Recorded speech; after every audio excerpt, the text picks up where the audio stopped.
Hey guys, how's it going? We're back. He's Captain Foley, I'm Captain Foley. That's right.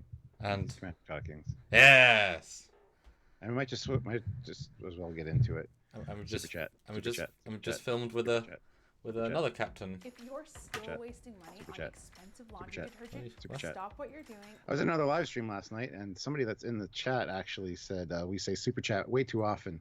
The ratio is like 2 to 5 for how much we talk about Trek. We just say super chat all the time, and we need to stop. Normally, it's to address an actual incoming money. We say thank you for the super chat. That seems odd. Yep. But I guess they watched the first 3 minutes, maybe, but not if they watched 2 hours. I don't know. He's here right now. E Paris. He's right there.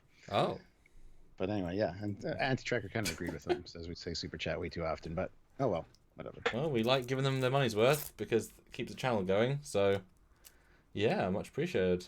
I'll try to come up with a new word for super chat for this one. How's that? I mean, sure. Stuart, I'm excited for this live. I'll be honest. We skirted this live yesterday a bit as the conversation meandered, and it is difficult to not talk about things that you sort of know, because you shouldn't always spoil everything in the same context. So I think this is going to be an interesting one, and people will know in like 5 hours. It's very weird to do these like right before. But it's so fun to have like Jarzy and other people actually sometimes comment on other lives predictions that, the next day saying, "Oh, Stu got this right." Oh, and they put a time code and it's like, "Oh, that's so cool," which I absolutely love that. So if you do if you do know, because I don't know about you, Stu, but when we talk with these long lives, I forget things we talk about because we're actually discussing them. Whereas I think fans remember what we're saying more because they're watching it. So I'd love people to go back and call us out for things we got right or wrong in a nice way, because that'd be kind of fun to have time codes. Oh, we got it right. I could do a super cut of correct. Because wouldn't it be kind of fun at the end of the season to like go through all the edits and have screen on one side correct and wrong.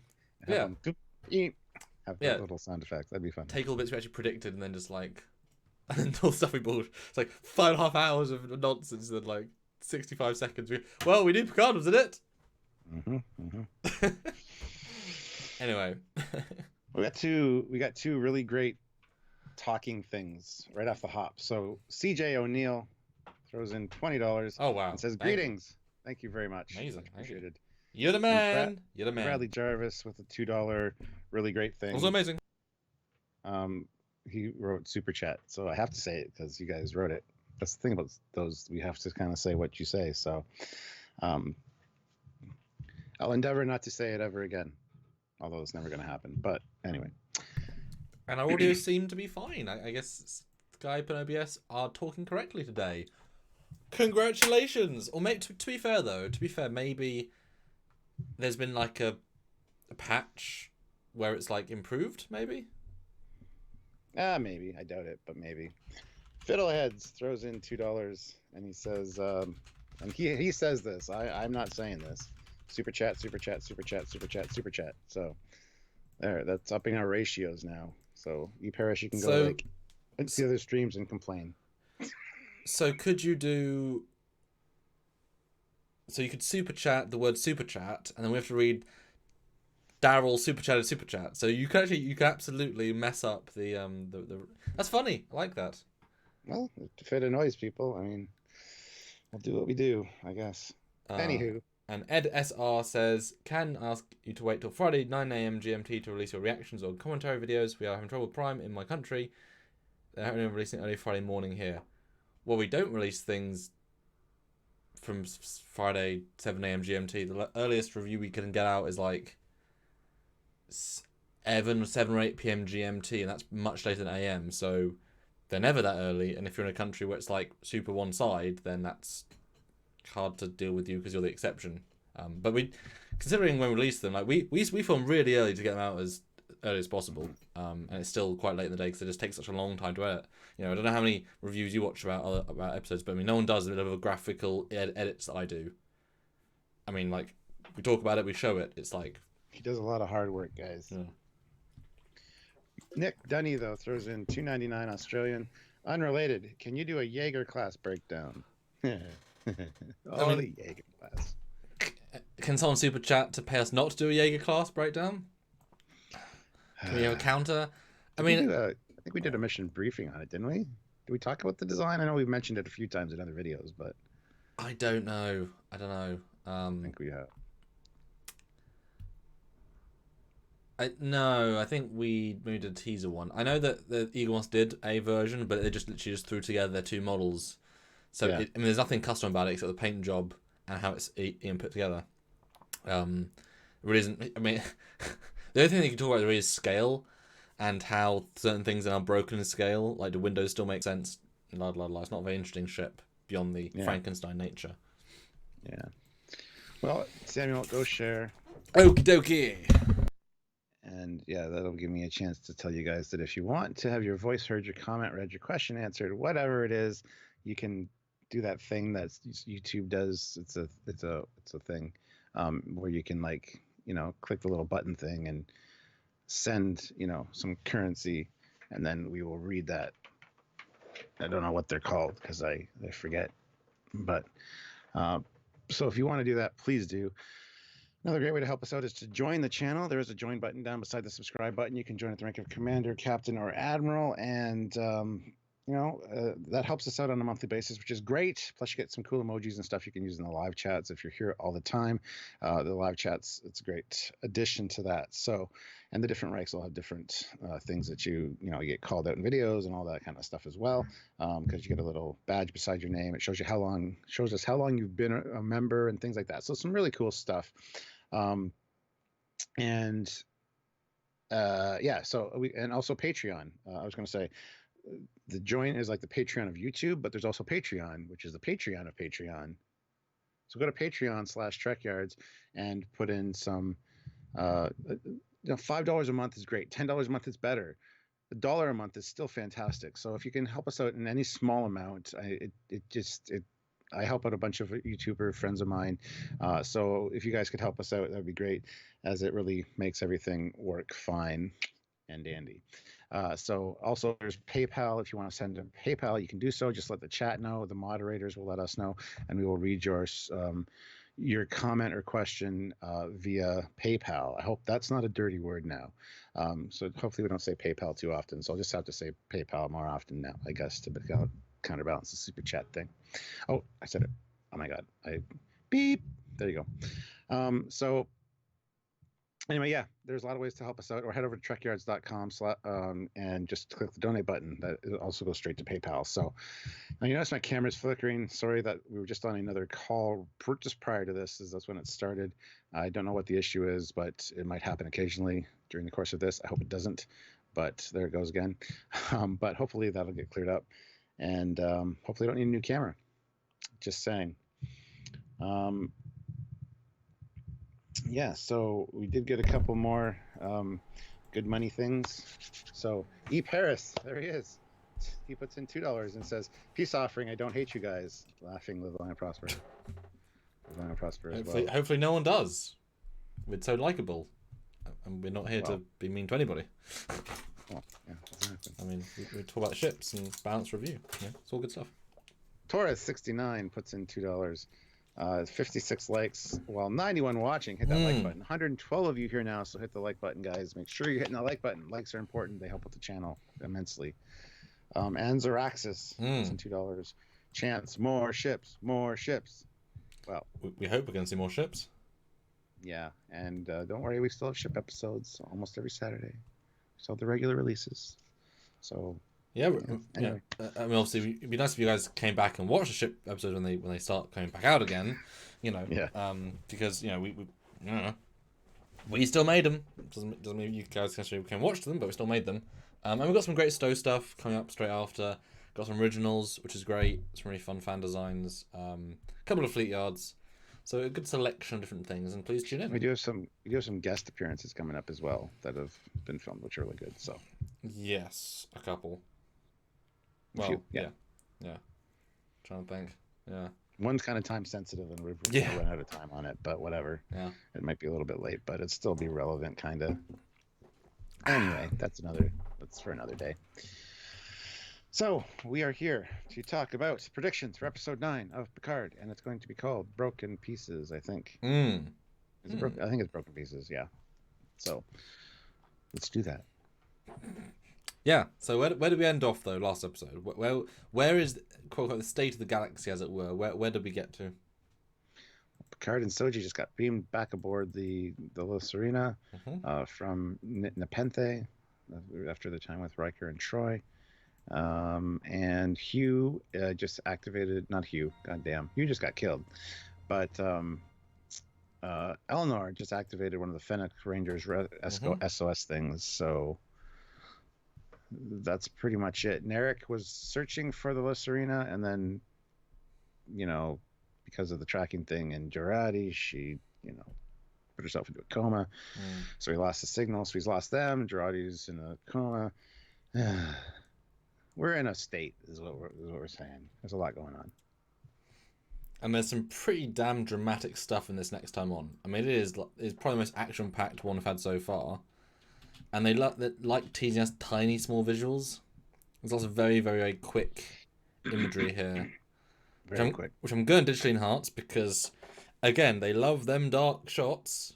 And there's some really... I don't even know if this is going to necessarily be just this episode. I think that's the convention. I don't think they can necessarily go out of that. But it feels like a lot's going to happen.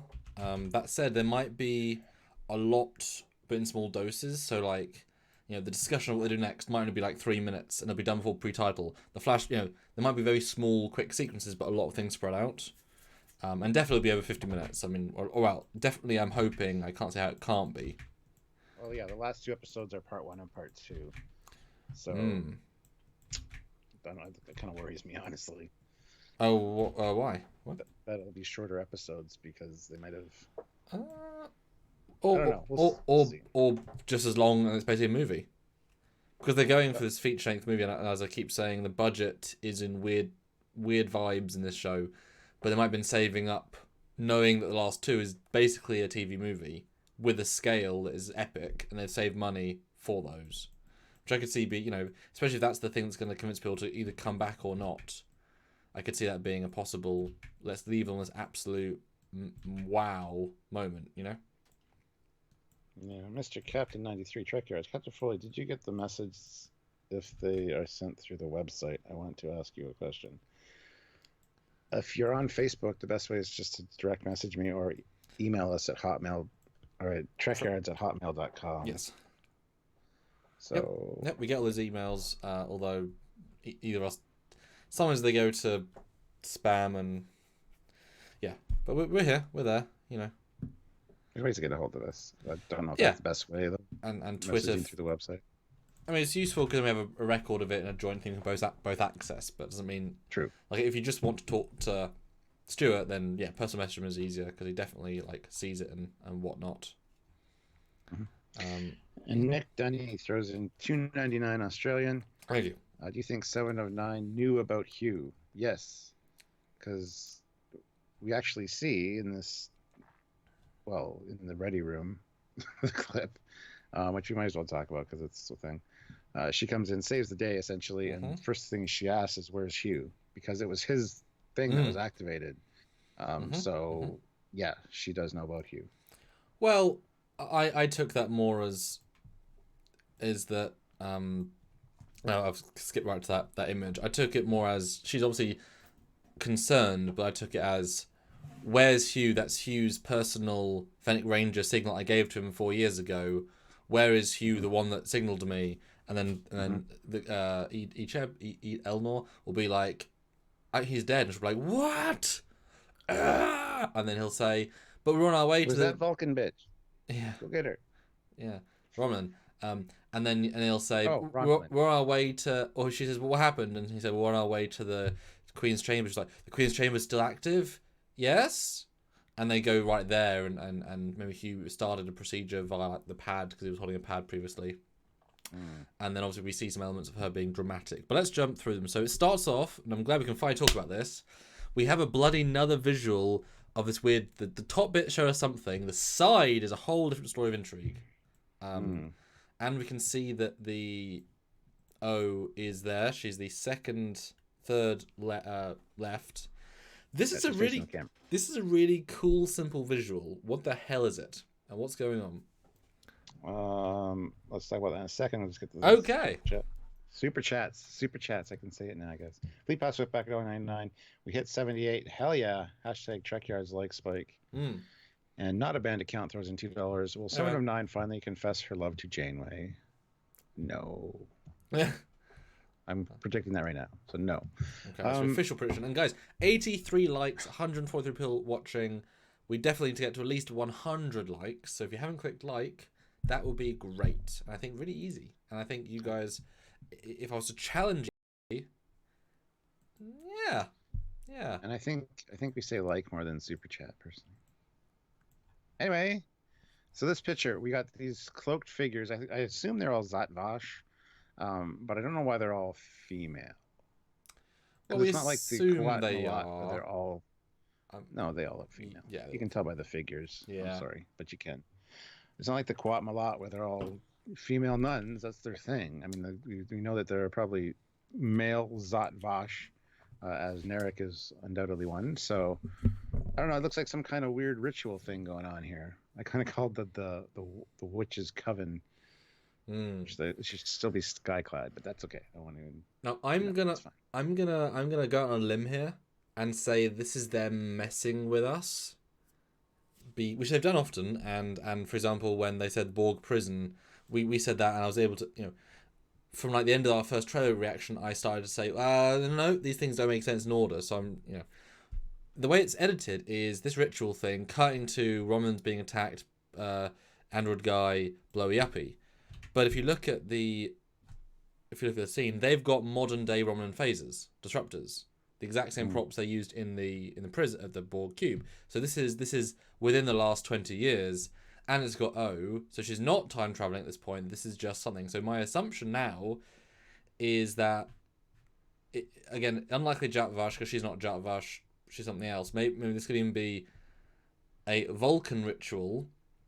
Maybe if the Zat-Vash came from the pre-Vulcan Romulan split, but if this is the Vulcan equivalent, those that stay behind, and O is part of that subset, which is why she works with Zat-Vash, although they have different ways of dealing with things. It's a similar, came from the same place, and this is them doing a modern day ritual or something or other, which is, you see her when she was younger, and this is her subgroup on Vulcan. The red would fit just fine, and this is a ritual of killing AI or whatever from Vulcan side. What do you think? I don't think it has anything to do with Vulcan. I think it's it's modern day for sure. And as for the thing in the middle, maybe this is how they got their vision of the planets exploding and stuff. So it's actually something they witnessed. And because it's a time travel portal thingy, window viewer, timey-wimey thing. Okay. I don't know. But maybe they're using some kind of temporal thing to check in. I don't know. Because I don't understand those visions still. And even the ones that we see in a minute, like tearing their flesh and stuff. You get a good shot of like a android's face at one moment. And so I don't know how it all plays in. I don't know if they worship some kind of artificial being that shows up here, and I don't know. It's a jumble of things. I don't know what to say. Yeah, but I think just the fact that O's in it, I think we can now take O as a time traveler out of the equation. I think that's just in this image. And the disruptors give it a certain time period, although they might just be reusing props and don't care. Again, Discovery shuttles exist in every period of time, apparently, in Star Trek, so who the hell cares? Disruptors are 200, 3, 4, 5,000 years old, who cares? But, the Romulan disruptors, I mean, this might be, I guess, there might be this reveal she's Romulan, but at this point, who the hell cares if she is? And there'd be more questions and answers, because if they are Romulan disruptors, then why does the Vulcan Commodore have Romulan disruptors? It certainly fits aesthetically with a Zat-Vash look, but then why did the other Zat-Vash lady not call her Zat-Vash rather than ally? So there's all these levels of, does it all connect? I mean, we know, Stuart, that episode 1 and 2 was turned into episode 1, 2, and 3, and then the Riker episode was completely rewritten into the Riker episode. And so what if certain connective tissue was lost on the cutting room floor, or script floor, I should say, and this is kind of jumping the shark a bit. Oh no, she is Romulan. despite all previous evidence. When they changed course a bit. Oh no, she is. You can have all these sudden things, potentially. Maybe this is the Romulan meeting of the secret mind melders group, where they learn how to do mind melds. I mean, that's not the end of the world. I think we both said that it made most sense she was half Vulcan, half Romulan, thereby allowing her best of both worlds in terms of abilities and cultural whatever. But yeah, it looks holographic, but it's a pool of water. We see it go vumph and like energize vaguely at one point. Richard Tressel throws in £5. Thank you.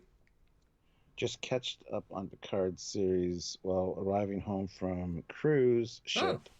Works as a musician. The next important catching up in all the Trekyards videos. Well, good luck with that. We've made a lot, so yes, that's fun. And if you've watched the show first and then back to Trekyards, you'll see all of our prediction stuff that didn't turn out to be right, but it's interesting. Yeah. Mark Lawrence, $5. I could have a lot of fun with that screen capture with the table thing. Ooh, that's interesting. I don't know where that's going, Mark. And Truey Howard throws in $5. I think this is the blonde woman telling Picard what she knows about Commodore O. Mm-hmm. Very possible. Possibly, yes. What see them talking? He's like, "What did you see? I saw this," and we see it. I saw 12. 9 hooded women. I thought they were wrong. Yeah, but now with holotech being so prevalent, that middle doesn't tell us anything. No. It doesn't even look symmetrical exactly. It looks kind of odd the way it's framed. Yeah. But I like if you can see through it, like it's as if it's not necessarily a portal, but time travel I think is so risky in the season. We just did time travel, and they didn't write it very well. So it's like, and 2 in 2 years.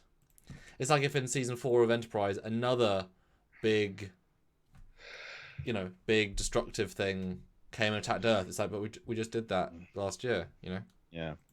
Fleet Pod Swiftback puts it $2. 106 likes, folks. Is this the Romulan Stonehenge? Dun dun dun. Sure. Well, the next scene, it's from the top, and everybody's moved a lot closer to it, and it seems like there's a whoop, and then you see like dust. So it's like some kind of impact or explosion or something is happening right now. Or that could be something went wrong, because they look surprised from the very little information. Or maybe there's one outside the circle. Maybe O killed them all or something. Exactly. Maybe some other secret happened, and this was a secret meeting, and therefore she betrayed them. And this was because that'd be quite interesting actually if that was the case. Especially if I was like the ringleader is like, yes, my sisters, we've come to do this and this, but one of you has failed me. Who's done it? No one says, and he just murders them all with the sacred Thalaron radiation hot spring. It's interesting, though. Then we get lady with a Vulcan or Romulan haircut, but hidden ears. And then it cuts to someone similar with a very the robot as well, but we'll stick on the lady for a second. Obviously Vulcan or Romulan because of the blood. It looks kind of like she had a full prosthetic face that she's going to rip off. Like, it'll get more gruesome because the way it's distorted looks very fake in like a Total Recall sort of way. Well, it makes me think that she might be a synth. Or like a android that has a covering of some sort that she's ripping off. She's been told she's not real, and then she starts destroying herself. Like, maybe the first synth is born from this place, and then it kills itself because it's like, I'm not a synth. Yes, you are. Or the secret's too much, or the radiation kills them. I mean, it's very graphic. Something about it kind of, unnerves me. Yeah. But then and I've got to say, there's also a scene that's not here, which is in the vision that or the mind meld where there's a Romulan with a disruptor to her head and she pulls the trigger. Yep. Again, exactly like F8 did. Yep. And also in the same sequence, they put a rock and they smash something with the rock, with the green thing. So obviously killing themselves. So maybe they made the discovery and then they decided to kill all evidence, but then O survived. Whatever. But yeah, I think these will be very, very quick bits, and we'll probably burn through them just as quickly as we did with explaining Maddox's death. This one it's probably a flashback. So I'm wondering if this is how the episode is going to start, with this flashback of this ritual or whatever is happening here. Because all of the episodes so far have started with a flashback. Except the Daj from Soji, but that was a false memory back. I'm just saying, technically it wasn't a flashback, it was a false memory dream back. But yeah. And Storm Chaser 446 has now joined the ranks of the Trekyards YouTube channel at the rank of commander. So thank you very much. Thank you. Fellow commander, hello, yes. Mr. Pete is 75% away to the big time. It puts in $2. Why would you write that as a channel name? Because I think you can change channel names, but that's a whole thing. Wow. Change Picard to Star Trek killing guest stars. Wow. Oh, but if they bloody well kill 7 by the end of the season, they better not kill 7. They better not kill 709. I think she's going to kind of sacrifice herself and get revivified. Anyway, before we get into that, though, I feel that. Paul Johnson puts in £10. Not Trek related, but I suffer from bad anxiety, and when I have a bad attack, watching Trekyards videos really helps me focus and relax. Thank you, and keep up the great work. Love your channel. Well, thank you very much, Paul. Very much appreciated. I also suffer from anxiety, so I get it, and I'm glad we can help somebody out. That's awesome. I mean, that's certainly an unexpected side effect, but we put the content out there with all the love and effort and genuineness that we feel, and I'm always appreciate when people can sort of sense that and get something from it that is not just the Trek knowledge stuff. So that's amazing. Thank you, and please keep enjoying. Yeah, brilliant. Thank you. And Eugene, 500 rubles. He's back. This is Katra with memories so horrid. The initiates kill themselves just to forget it. Australian jokes incoming. Those who survive become forever loyal to Zatvash cause. I like that. Brilliant. Love it. That is awesome, actually. Yeah. And then you could have that initial circle thing be like the special status unit for one person, or the Katra storage unit, and it comes out and she's like, "Who is brave enough to take on the Katra? I am." And then part of that, maybe seeing the robot is not even literal. Maybe like as the knowledge of the past goes into them, they see themselves as the robot as well. Like they see life as being so much like that, and then she's like the scene keeps flashing that to her, and then rips herself apart and commits herself. I mean, that's probably exactly what's going to be. It's very clever. And the Katra idea we love. That's a really strong idea, and what a better way of saving memories. I mean, no other race can do that. And there you go. But let's talk about, for me, it was the most surprising bit. We saw a robot. A rabbit. I did not expect to see this sort of visual in Discovery. Okay, sure, it looks like bloody Discovery, but I mean, in terms of this sort of thing. And what did you think first seeing it? And do you have thoughts? I'm sure you have thoughts. Tell me your thoughts. Well, I thought it was quite disturbing. And I think what's going to happen is you're going to see this whole flashback. It's going to end on this shot, and it's going to zoom out. And as it zooms out, there's going to be an overlay of Soji's face as they cut to the present day or something. I think that's what they're going to do, something clever like that, because they've done that a few times now. Once with Ramda and Soji, and once with Picard and Locutus. But yeah, this is a very interesting looking android, to be sure. Definitely couldn't really look human even with the skin on it because of the earpieces it's got. But I don't know. I mean, it's different. I love the eyes. I think they're very cool. It doesn't feel like Star Wars, but it kind of feels like iRobot.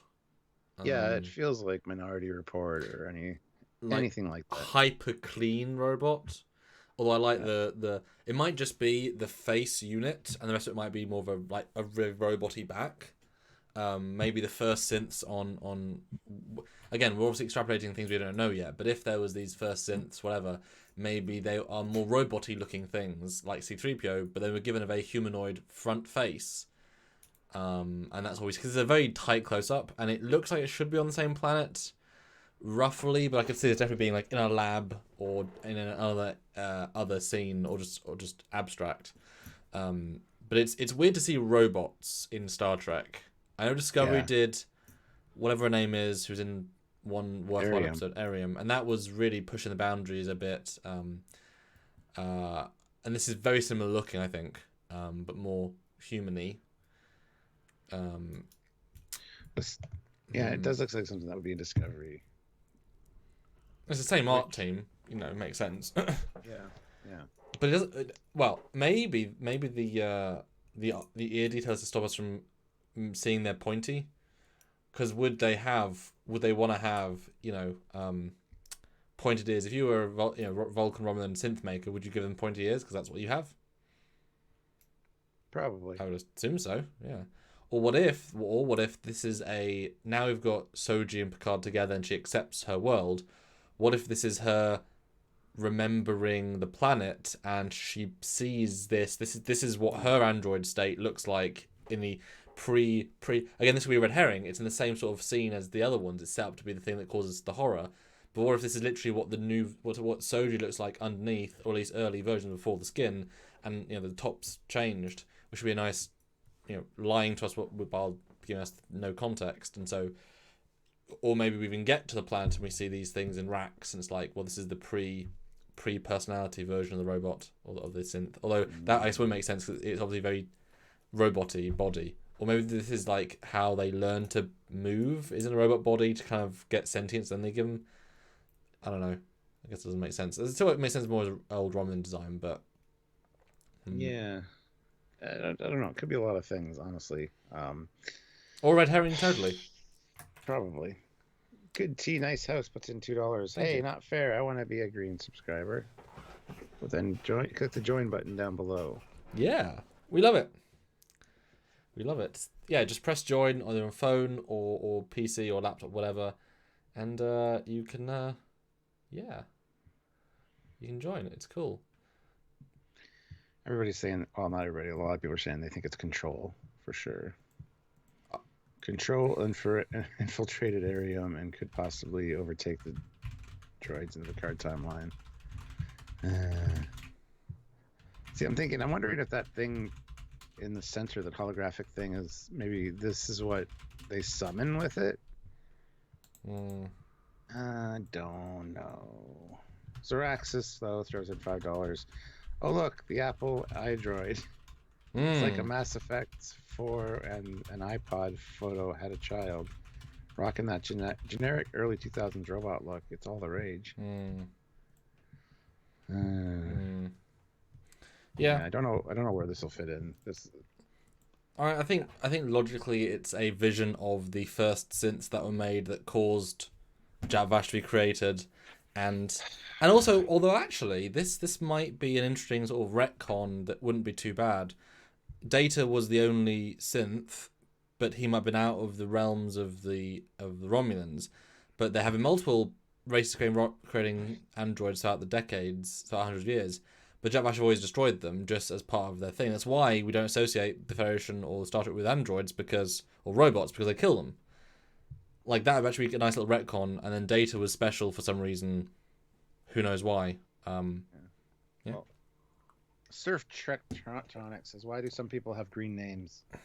As we just said, if you join the channel, there's a join button down there. You can join with the commander, captain, or admiral, and you get the green name. You get a badge beside your name, and the badge changes to a different one the longer you're a member. So it's just a way to help the channel and support. It's an amazing way to help the channel. We do rely, as you guys know, YouTube is a fickle mistress with income, and I mean, even since we started with less views, we earn now less than we did then, just because there's so many more people on YouTube and so much more whatever. And so direct donations through that and Patreon and Super Chats, that is how we support the channel. But you guys do raise that level, and it's brilliant because we know that we're making content directly for you guys, and it's brilliant. We love it. And Mr. Captain 93, yes, I just see your email. I'll read it after the live, of course, but thank you for sending it, and I will get back to you. Yes. But yeah, this robot's interesting. It's only a curveball visual. Then we get them planet exploding. I think that's another flashback, and I still think this is either we destroyed the entire planet that synths were being built on to like burn the infection because they're very radical in their beliefs, like all traces must be destroyed, or it's so they're going to solve coronavirus on Earth. It would be one way to kill it, Stuart. You are correct, yes. Intense work. fire and burning in lava. Brilliant. Or this is what will happen if the synths take over. Flashback, and again, as you said yesterday, it's her mind's eye is showing us this. You know.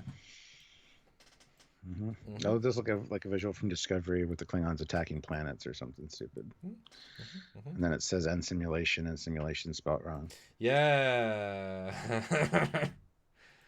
Yeah. Anywho. And no, there should be no more control. We know Kurtzman said control is dead in season 2, and it's a terrible idea, terrible plot, wasn't done well. We called there was no link. There won't be a link. It's fine. Don't worry, guys. Zeraxis, $5. A neat little twist might be that control is actually behind the Zhat Vash, seeing other synths as its greatest threat, so it kills them to maintain control. That is very clever.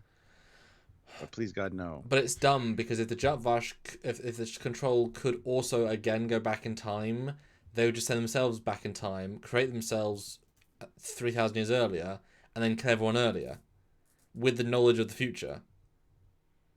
It doesn't. You know what I mean? That wouldn't make any sense at all, because once you have tech knowledge in the future, they could build their own future warships in the past and then kill everyone. Yeah. And have the knowledge of where they all were and are, and no, it doesn't make any sense. Yeah. 222 people here. Everybody make sure you hit that like button. I apologize for my camera flickering. Don't know why. We'll address it next time. Yeah. Sorry about that. They don't want to. Yeah, nothing I can do about it right now. But then we have Picard and Soji discussing. Hopefully a good conversation, although she does not look happy with him. She looks pissed, yeah. And Rios is walking away from them, too. It's like, oh, I'm going to let those guys talk, because... yeah. And I think this is right after they beam up from the planet, but it doesn't look like it. Interestingly, at the front of the ship in the wide shot, there's all these crates of stuff with this Lyserina symbol on that were definitely not in earlier shots because the bridge isn't that big. Or is it using a really wide lens and it's just making the thing look bigger? Because this has to be then behind the dip, but there isn't. Okay, no, it doesn't make much sense. No, it's just trying to be very. Although I think we can see lots of. Actually, do you think those are just crew quarters? Because if you look at the left-hand side, that little sub-building, that could easily be the size of crew quarters. So maybe they just have crew quarters like 1, 2, 3, 4 on the top level. That's what I think, yeah. Yeah. I don't know, but that's an interesting shot. Because, yeah, there should be a big cutout there going down to the next floor. I think the railing went closer to the transporter pad. Yeah. I don't know. I think it's weird. Wide angle on purpose to show chaos. And then we have, again, I was about to say Eli. Why am I getting his names from? Elnor is fighting Dem Romulans, and then we know that Seven saves him because that was in the previous, the bonus video thing. And yeah, Seven manages to get on the Borg ship, through the Borg shields, alerts the guards enough to be worried, but not enough to be that worried, and finds a signal. Or I guess you could extrapolate that she knows cubes enough to be able to secretly beam on, or Hugh gave her access to, if you can have the secret Queen's Chamber still be a secret, then if he wants to have a bonus transporter emitter that is, sent the shield frequencies ahead of time or something, so you could probably retcon that easily, but it feels a bit easy that she's right there. It does. So she'll just appear, you know what I mean? There's anything. And this looks like the part where she's saying, "Where's Hugh?" Just if you look at the way her mouth moves here. Well, let's do a prediction right now. How much of this episode is Seven actually going to be in? Because for me, that's quite a big draw to get her back in this episode. But she's going to be in 80% of this. It's going to be mainly taking place on the Borg cube, I think. Okay. Would be my guess. And I think there's going to be very little Serena in here. And why'd you say that? Because that's a pretty cool, bold, what makes you say that? Just based on what they showed us for next time. There's a lot of Borg stuff and very little. I think there's going to be this conversation that Picard has with Soji, and then the conversation he has with Jurati. And that's going to be basically it for that stuff. Well, maybe it's going to focus mainly on this Borg cube. Yeah, maybe they decide we have to go back to the cube straight away. Maybe the secret is on the cube.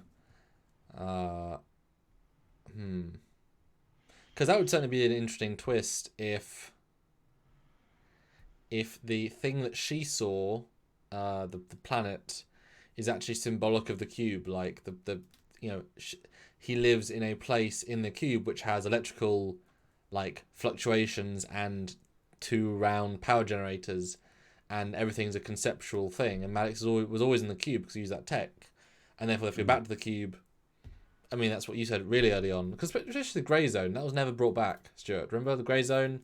It was a whole point, never referenced again. Nope.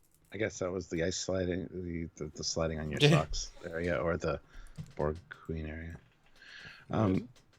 Good Tea Nice House though joined the channel at the rank of commander, so welcome. We got another member in our fold. Thank you guys very much. Thank you, Good Tea Nice House. If this goes well enough, it'd be kind of fun to have like, because now it's I would say this crew. It'd be kind of. Oh, sorry.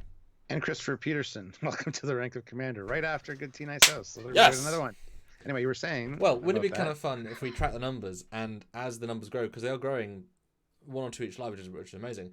If we kind of said, right now, guys, we've got the crew of a Nova class, we've now got the crew of a Delta, you're kind of fun. Now the Trekyards crew could pilot a Galaxy class. Now you can pilot Deep Space Nine. That'd be kind of fun. The ship is awesome because it's full of admirals, captains, and commanders. No ensigns, no lieutenants, no enlisted commanders. It's true. All the bridge officers are admirals. It's a very confusing power structure. But the thing is, I mean, obviously we're Grand Commander, Grand Captain, Grand Admiral. We're the top tier of the top tier. But that'd be kind of fun though. It's like we reached the rank of Nova class in our crew size. Because it does make a big difference. Seriously, like it's really cool actually. And DX2069, everybody cares that you're an admiral. It's fine. I wish that there were different colors for the admiral, captain, and commander ranks though, so it'd be easy to tell who's who or who's what in the chat. But anyway, I think it might be fun though on like one weekend to do, like on a Saturday, do like a 1 slot of an hour where just the commanders talk, 1 slot with just captains, 1 slot with just admirals, same day. And so just these hidden lives. It's like, I get stopped to feel for a bit, and you, and Sylvia, just like Sylvia's like, okay, fellow admirals, what do we talk about for an hour? Well, there's 6 of you. I don't know. It could be kind of fun. And Paul Johnson just joined at the rank of commander as well. So thank you guys. Woo! It's been a good recruitment day. Red shirts. We need red shirts. Yeah. Well, I think you're all red shirts if you're not part of the channel. Well, you notice the first badge you get is a red. It's got the red medical cross in it. Because you start off with medical, then you move up to engineering, then science, and then command if you're a member long enough. So, and then after that, there's like the more advanced Trekyards badge, and then the research and development patch and stuff. So, Medallion says hashtag join Spike. That's great. Zerax is $5. This reminds me of a particular Stargate scene. Admirals. I don't get it. I think you mean Colonel, but because Carter and Mitchell are both colonels in the same thing, and so they go in a room and say, Colonel. Yeah. Don't That's like from the movie Spies Like Us. Doctor. Yeah. I mean, there's a scene. Old joke, been done many times. There's a scene in Convergence where, I mean, 4 of them were captains, so it's like Captain Hunter, Captain Monroe, Captain. It's like a lot of captains in this room. So and a lot of new commanders on this ship, which will go great. Thank you. And yeah, use the new emojis, guys. It's really cool, actually. But the more people we get, the more emojis I can add. So I keep adding new ones when I can. So that's really cool, actually. Now you guys are awesome. Yeah. All right. So next is a shot of. Yes. I don't know if it's the surface of the board cube or not, but it's these little things separating. Yeah, the way it pulls out, you can tell. A lot of people are saying these look very similar to the control drones. So yeah, there's that. You'll see some sparks flying there. These are like tearing off, I guess. I don't know. So yeah, someone said to me as well, they look like control drones. Well, the thing is though, there are no control drones. There are Section 31 drones taken over by Control. So what we're really saying is they look like 200-year-old drone ship drones by the secret group of Section 31. Nothing to do with Control at all, because they just took another ship. Yes and no, but they also, to me, to some extent, look like, or you could say just as much as they look like the drones, look like the ships that attacked Planitia. Black, vaguely pointy, with wings. I mean, that's basically the same rough design. But these are obviously not trying to be that exactly, but they are very weird. Sursta says that could be the cube shedding what the Romulans did. Maybe they were applying their own facade to it. I mean, okay, so this is a really difficult scene, and this is one I actually forgot within here until this bit. And I was like, oh my god. So if you zoom out, well, they zoom out. If you look, they're obviously in the Borg cube. There's a lot of them, but they don't take the first picture. They look like they look like they're taking up everything, but actually, the way it's all played, you know what I think this might be. So now I'm zooming out. They're swarming over the cube, but not everywhere. But the first picture, they're kind of like sparking things.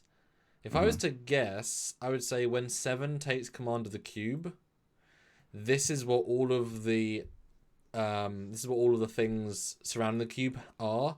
They're security drone launcher things, and they launch all these drones. Normally would attack other ships because the Romans haven't got enough ships to deal with threats. They built drones, and therefore they're attacking the cube, which they don't think they have to do. When Seven takes over, maybe she beams all the Romulans out, and so they're attacking, and you get this great moment of this one cube turning on, and the swarm attacking, and the cube's like, nah, who cares, whatever.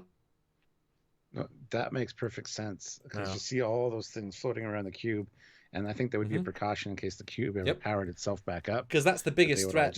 I mean, there must be a contingency for that. So I can even see the cube being destroyed by the end, or at least disabled. Because if you haven't got an anti-cube destruction ability, redundancy, then you shouldn't be in control of a cube, should you?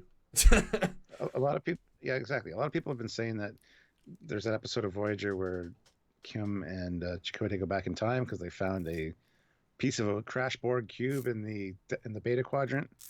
That gives them the time travel capabilities, which are timeless, I think was the one. So yeah, a crash Borg cube in the Beta Quadrant. This is perfect. Sorry, you put a lot of information at me. What? Chakotay and Kim go back in time and timeless. No, they don't. Forward in time. What? Timeless is the one where... Or whatever one. The one where they crash in the ice. Anyway.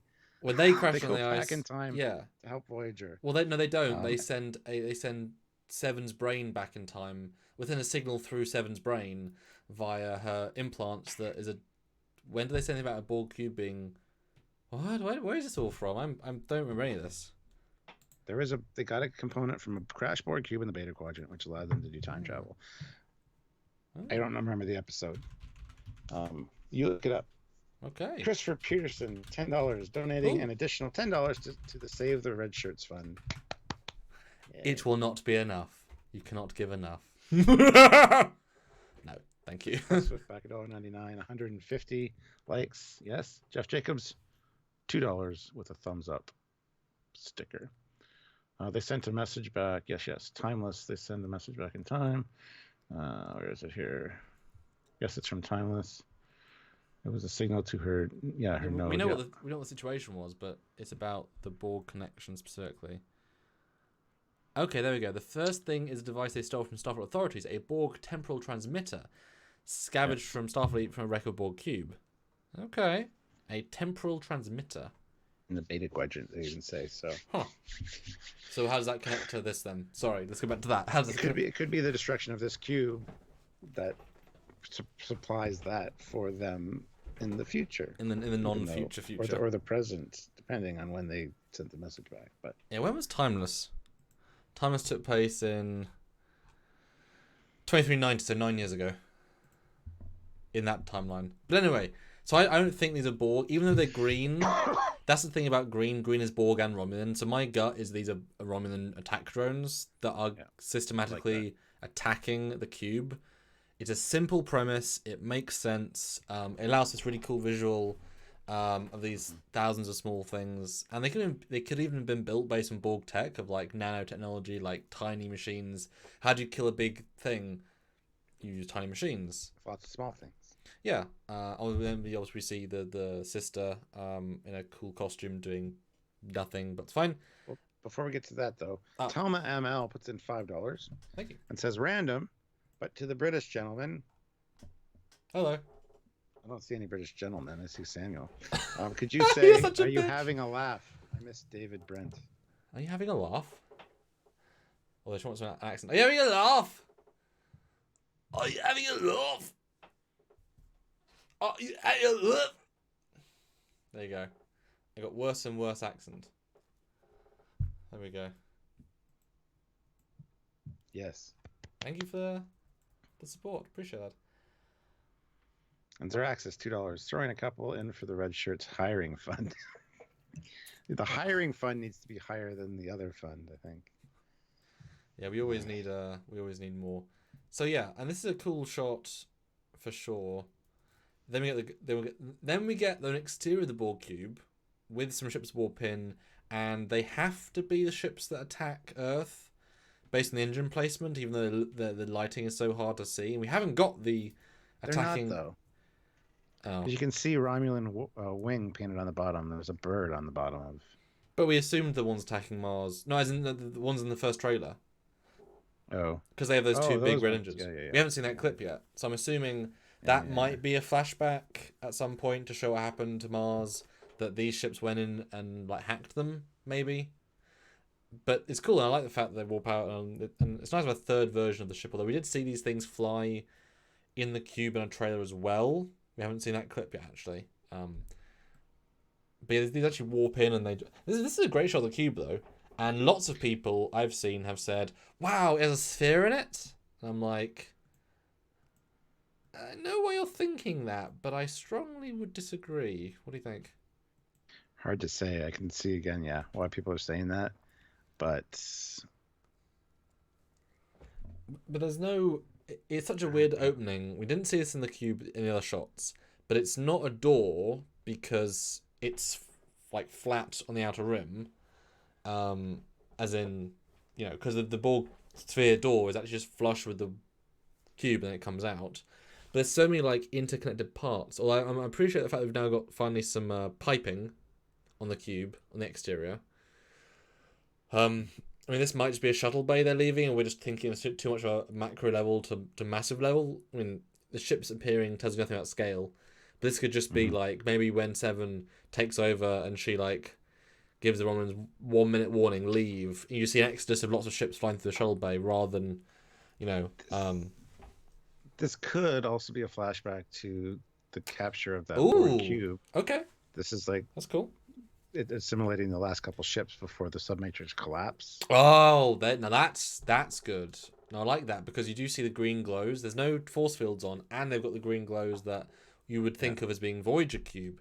That I like, actually. That's actually a really cool point. Yeah.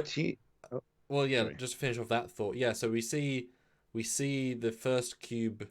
Maybe even Seven maybe when she actually learns about what happened. We see it one cube. One ship sent there to disable the cube, disables the cube, and then these other ships warp in, and then you see a captain, maybe even the Varshay saying, "Excellent, it worked," and that's why the shot exists.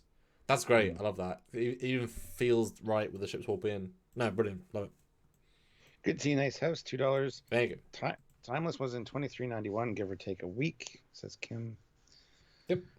And let's see, Eugene puts in 250 rubles. There you go. I somehow got a Death Star vibes from these exterior shots. Yeah. Yep. Very much so. Very much. Then so. we see Rios opening up one of those crates that has the La Serena symbol on it.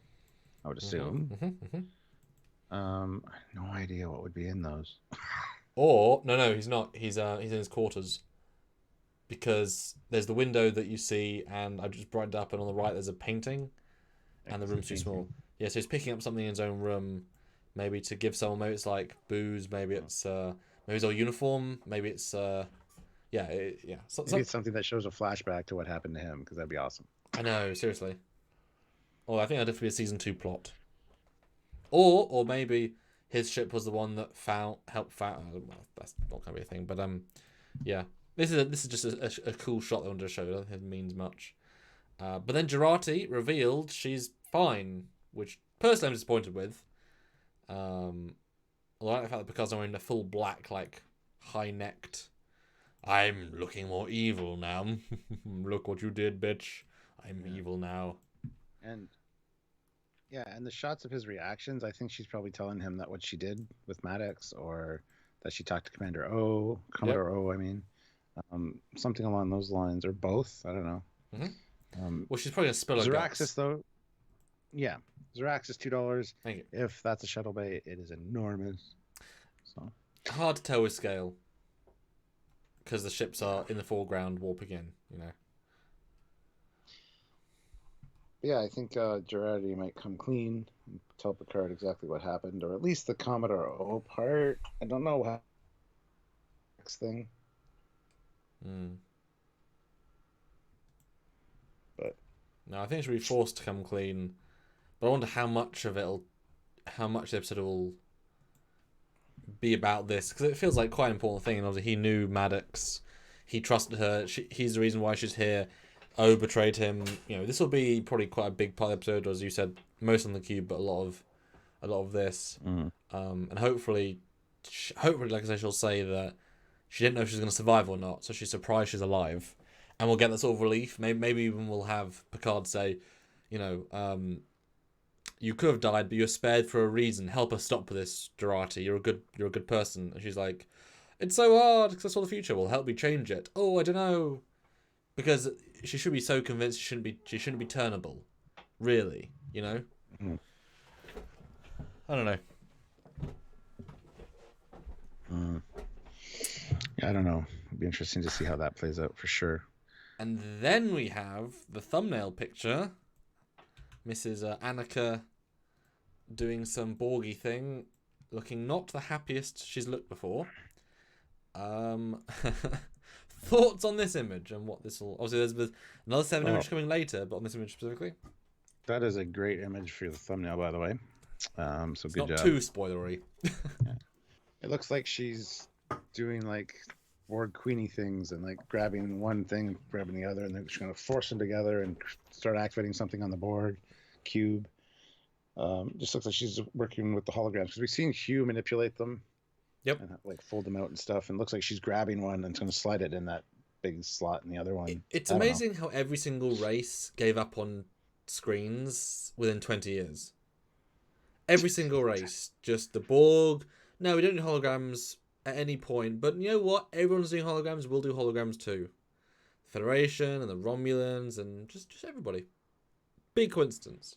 Although I think that the back detail to me looks very similar to, if you recall, when B'Elanna, Tuvok, and Janeway became assimilated, and they look inside the vinculum, and it represents every Borg drone. That looks very similar visual-wise, although it could be Romulan. I mean, it could either be Romulan or Borg. They're both green. They're both very similar. It's hard to tell. Although it is a cube shape, so I would guess this is either, you're right, either it's like she's putting a thing in a thing to activate a thing, or maybe that's like how many. I mean, they're almost human shaped.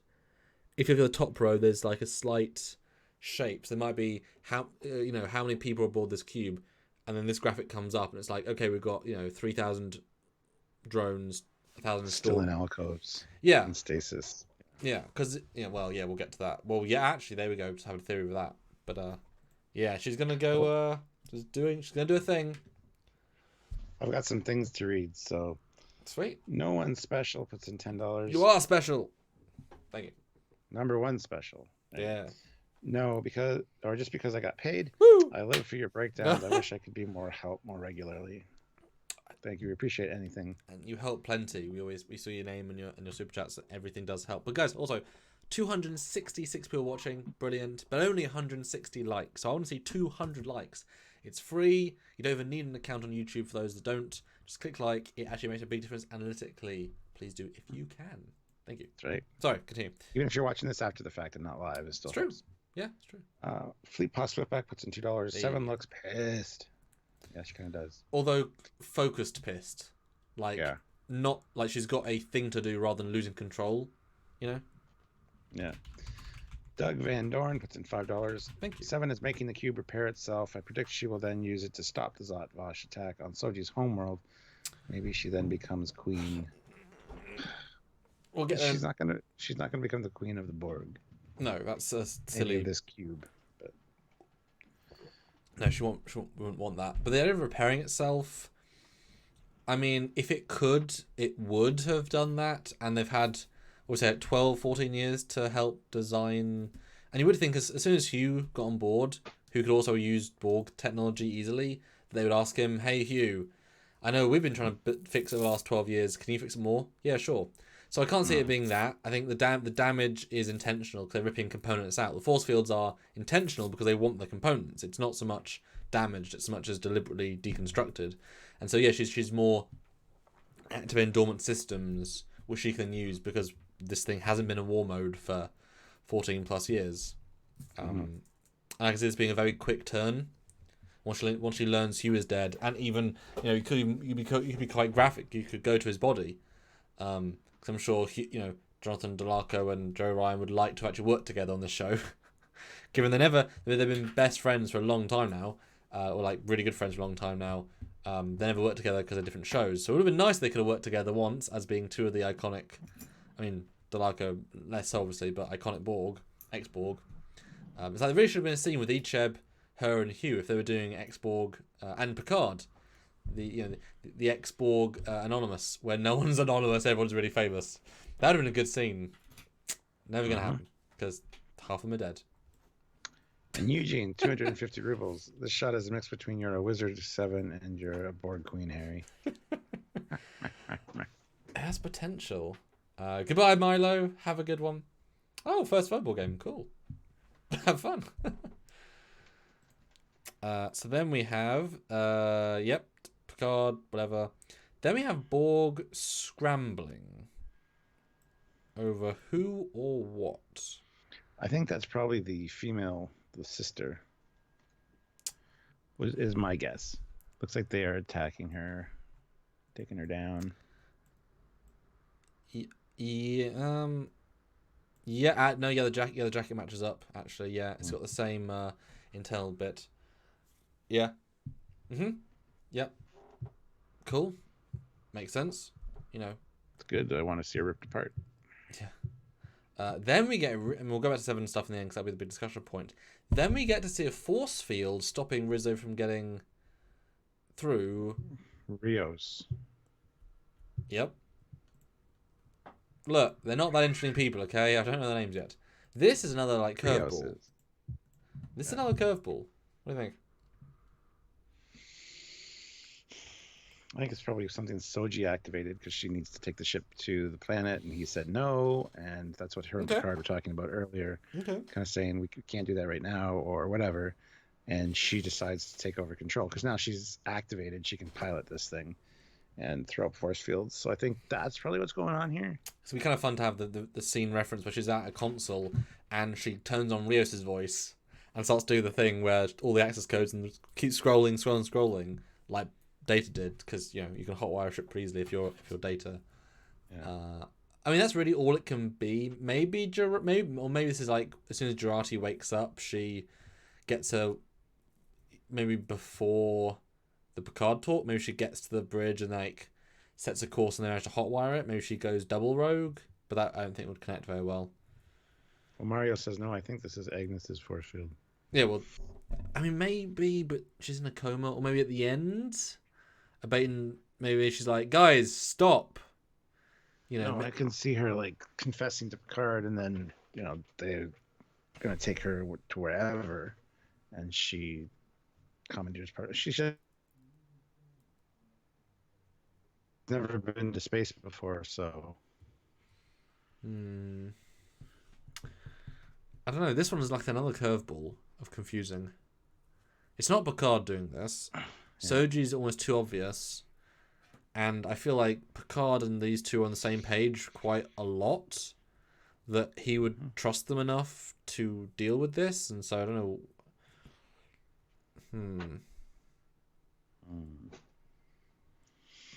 Don't know.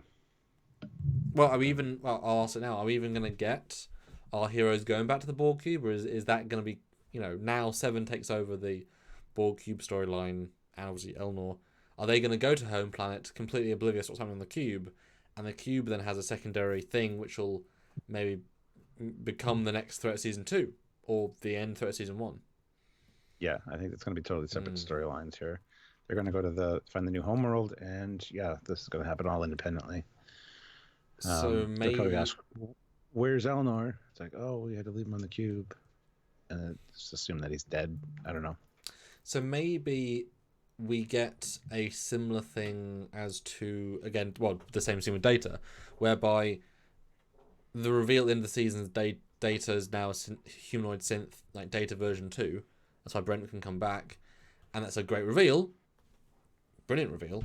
And what if, realizing that she's active, realizing that Maddox is dead, he sends out the signal like Sung sent to Data, and she then commandeers the ship to go towards a place she already knows, like, or once they detect she's on his way, or they're already in orbit. Signal comes, she commandeers the ship, and then, whatever. Because it can only be her that beams down, and they can't be allowed to be in control of the ship, or something. So I can see that happening. Or even secret subroutine inside of Soji, which is like, okay, if I have to go home, I have to do it this way, and these guys can't interfere with that. Could be. Yeah, this is a confusing scene, actually. It's good, though. It's interesting. Yeah. I love the I love the way they throw the trailers together, I gotta say. Next shot, again, Borg cube, but it does have the green things outer. It does have the cube without shields, a lot of green, and ships that look silver, not green, and more than one design. Yep, there's definitely a few designs there, at least two. Right. What is this? One looks like an airplane. Well, yeah, it they all does. do. But kind of bird-like at the same time. So I would assume this is all the Romulans evacuating the cube because the Borg have been brought back and they're just booking it. Would be my guess. It's nice to see ships again. Yeah, it is. Maybe we'll have something to talk about. Maybe. Yeah. I can see these. These taking off and like all of a sudden like beams, just taking them out. Fleet Pass Swiftback says Fenris. No, well, that I could also see for the one design anyway. Because the one we've seen and knows a Romulan. So I will say that I did email John Eves about the initial Romulan ships ages ago, and I commented that in the first shot you get they're green, but in the inside of this Borg cube they look black, and I thought, bit odd. Are they meant to be green or black? So they are meant to be green. It's just the lighting. Although that's I think the CGI people just changed it a little bit. I don't see that. But I just played this part of the trailer. It's only about 6 frames wide, 6 frames long. But in fact, one of the ships warp out. So they're not Fenris Rangers coming in. It's someone leaving. What context that will give you extra? Yeah, it's one of the and it's the 2 of the ships warp out. It's the one with the more pointed in look rather than the more airplane look. So this could still be the past. This could be part of the flashback. Maybe when they secured it, they left. Or the Fenris Rank. Maybe this is the end of the episode when the Borg, when Seven takes over the cube and she's like, "I've got this, guys." Because you wouldn't think there's necessarily Romulan designs, would you? Like you could say, "Yeah, sure," but yeah, they could work as Romulans, but I wouldn't necessarily say they were. Yeah.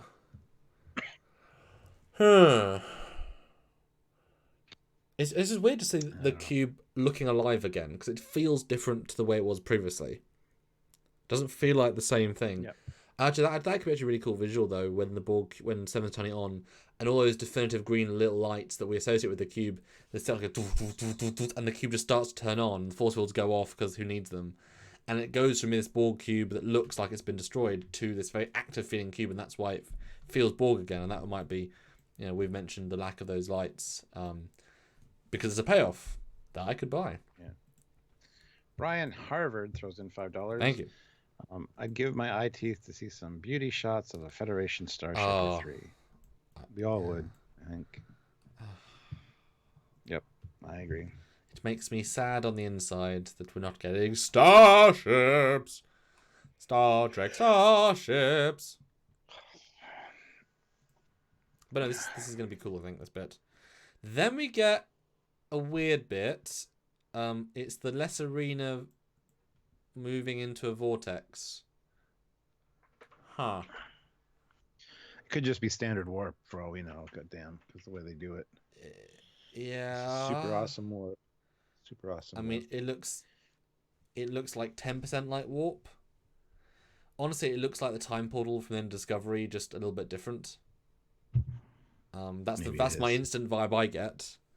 But the fact that the ship's like throwing out exhaust is weird. I mean, I'm assuming it's less arena, but that's the way the lights are and such. It saying it looks like less arena. It's a very odd visual. Yeah. And it's not a tractor beam, wrong sort of effect. It could be they have to like pass some sort of barrier to get to the homeworld, and there's like a thing kind of like we had with a beautiful shot from Discovery Season 2 when they go to Talos 4 and you get the black hole, and I called out it'd be a trick early on, and it's just like, wow, it's a beautiful shot. It might be sort of similar to that, maybe. I don't know. Could be the explosion of the Borg cube that they're heading towards. Sure. I doubt it, but I'm just. Yeah. Do you have any thoughts? Man. I mean, well, no. Honestly, I just thought it was a stupid warp effect. To be honest, oh, right, okay. Because I mean, yeah, it is. It is a stupid warp effect. What do you guys think? I mean, seriously, like, have a think. Give us any thoughts for a second, because, yeah. Time portal from First Contact. Not really. No, not really. It's more of a green. But I mean, I wouldn't be that, I guess, against Seven taking the cube back in time, and then the Lesser Arena having to follow its temporal wake. But it's like, wow, that's a unique way of taking this plot. No, where was that set up? It wasn't.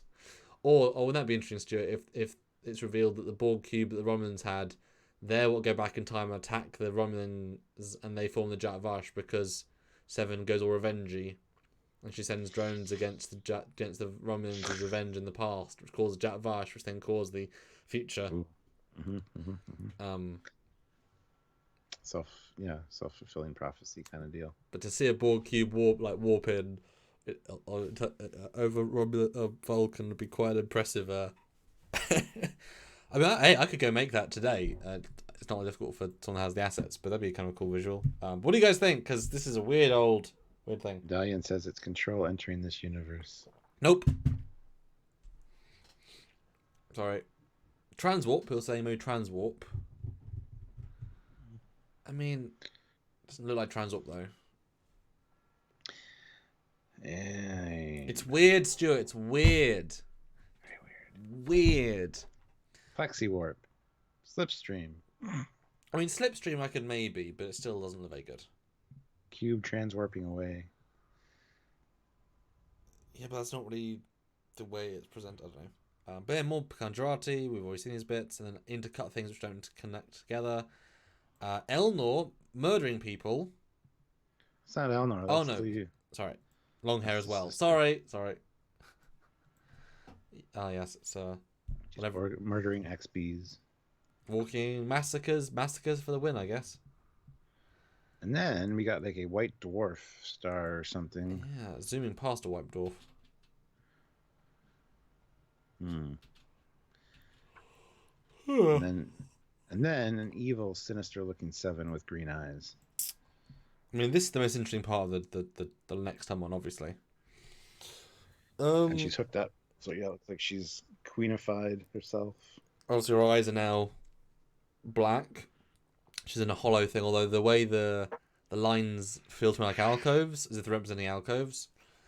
So what I guess this is that Seven obviously hates the fact they just killed Hugh. Elnor tells about the larger plot.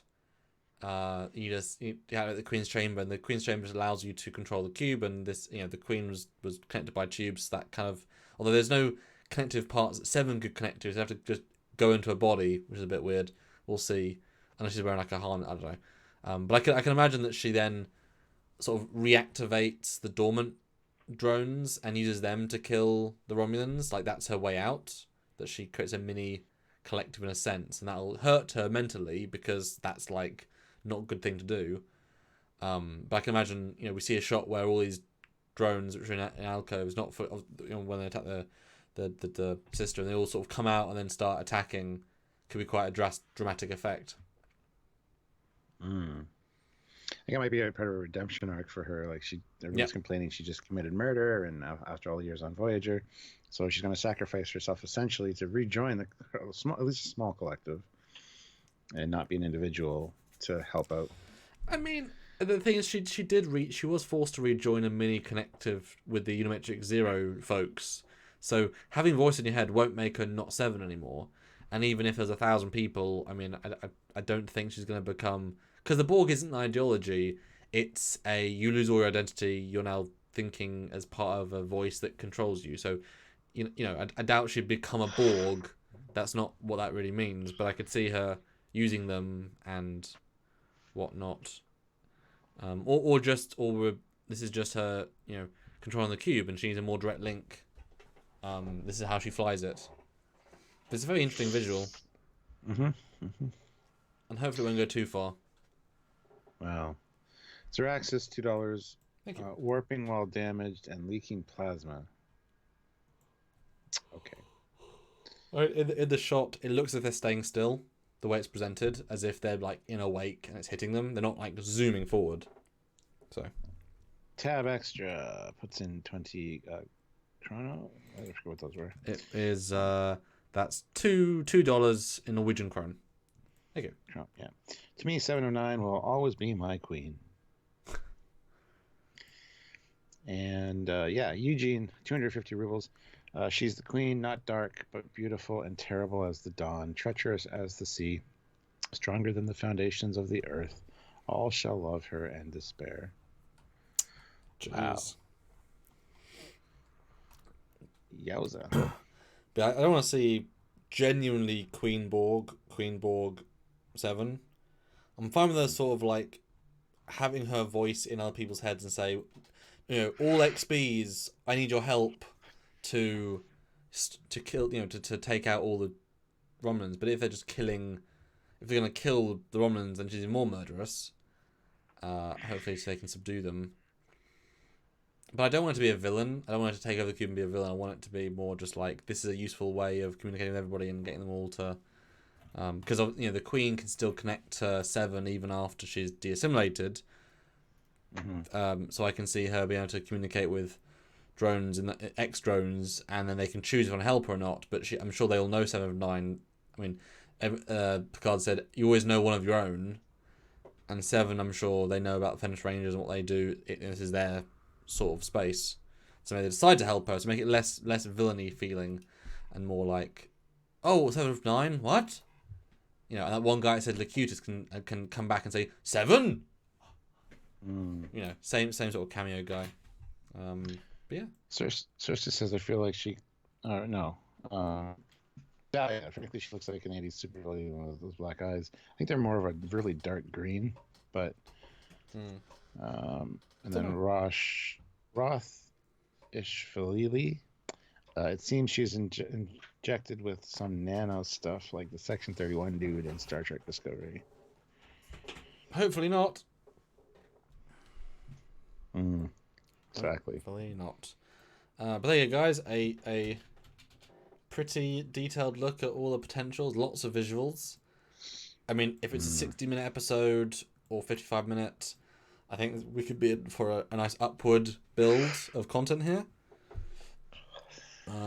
And yeah, I mean, it's tomorrow, for you at least. It's only one sleep away. It's only a sleep away, and a lot of you aren't going to sleep, we're just going to stay up and watch it. And then you'll see some more content over the week. Gosh, golly darn.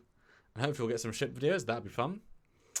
And yeah, I mean, guys, this is a great time to hear your theories. Because, boy, there's a lot of things. And Stuart, do you want to call out any last things, like percentage of things, or if anyone's going to die, not die, any basic things? Nobody's going to die, but I think it's going to start with a flashback of this thing with O and the other Zlat Vash.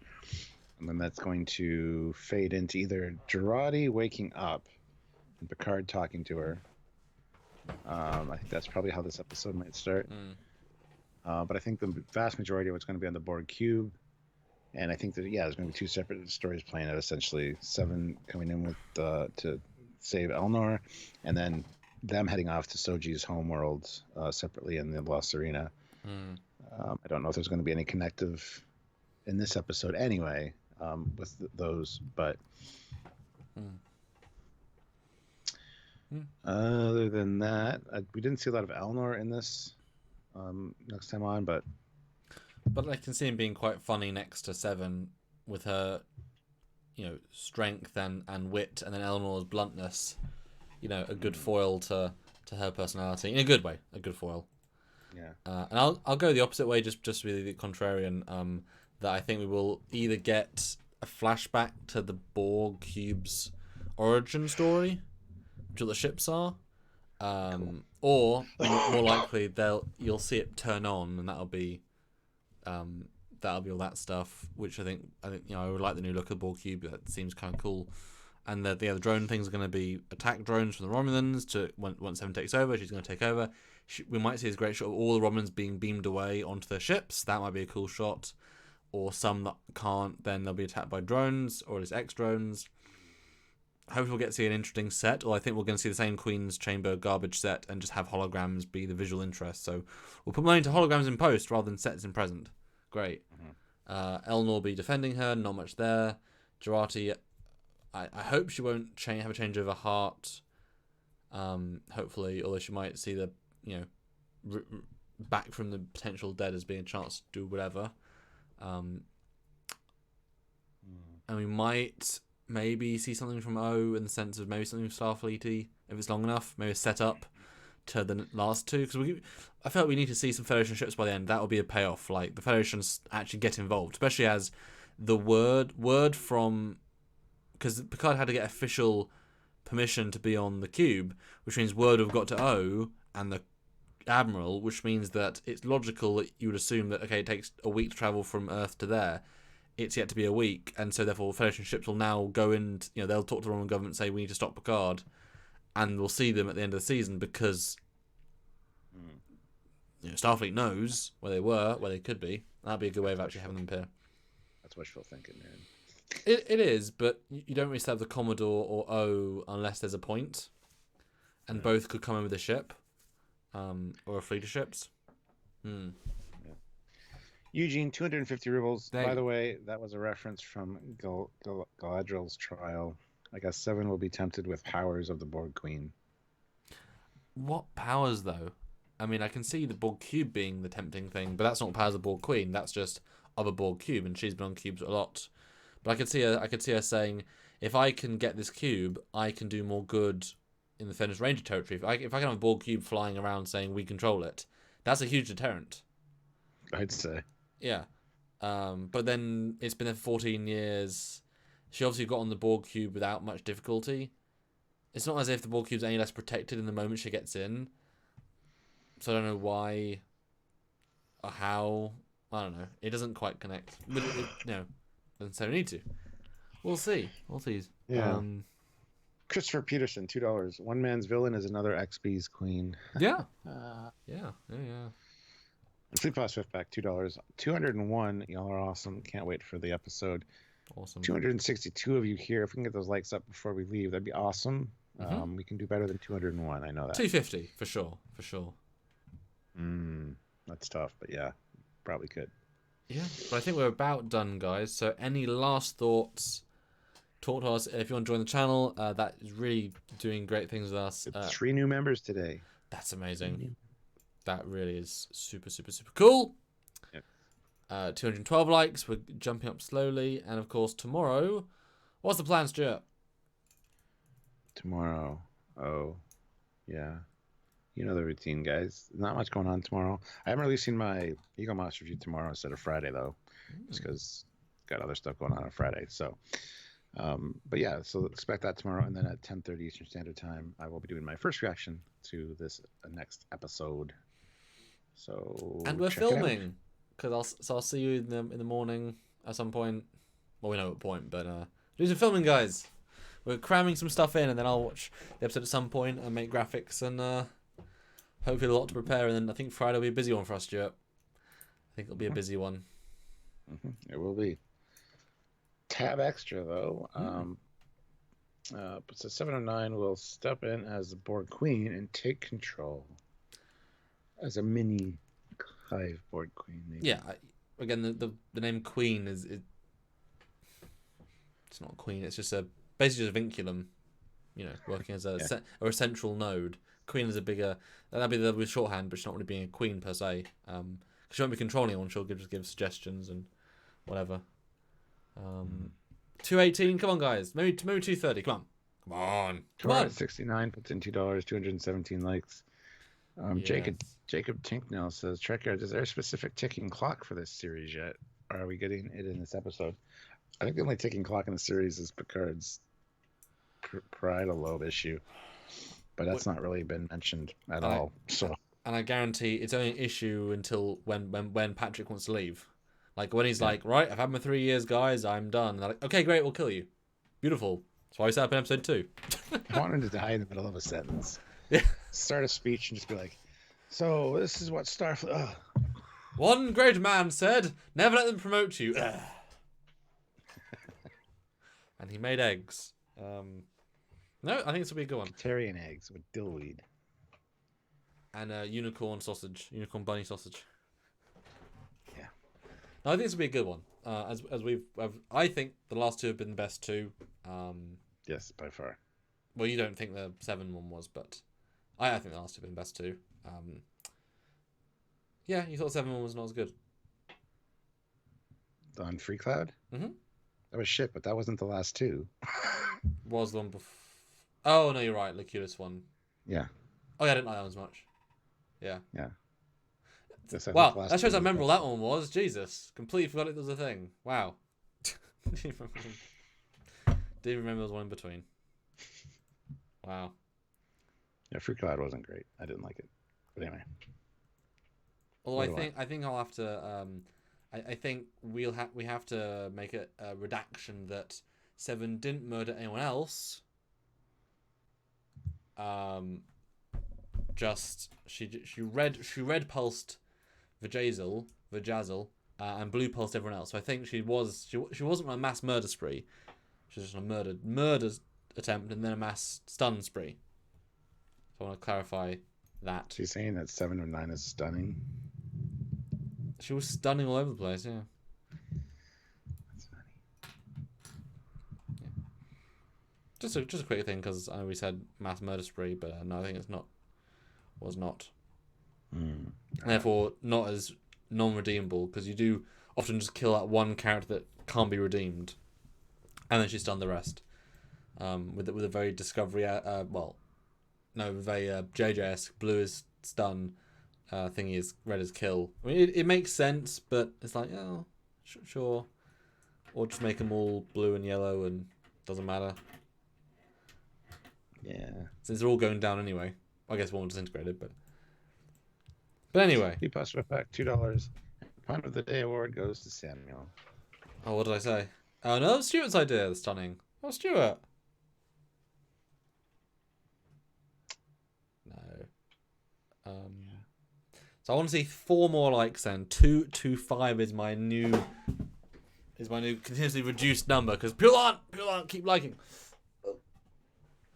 And is Fleetball really the last super chat? Is he really? Is he really? I'm challenging you all. Yeah. Yeah, I'm just sitting here because I don't want to say the word.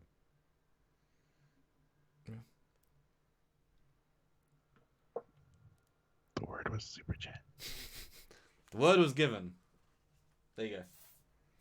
We passed right back $2. Stuart gets the Joke of the Day award. Thank you. There we go. And one more like. One more like. One more like. One more like. And then we'll. Oh, and do go and back and watch this week's videos if you'd like to see. We had quite a fun release today, which was called Let's Talk About 2399 Federation Home Defenses.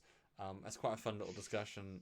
Do back and watch that. Or the Roman synths are the origin of Borg Queen. It's not as clickbait as you think. We have a real discussion about it.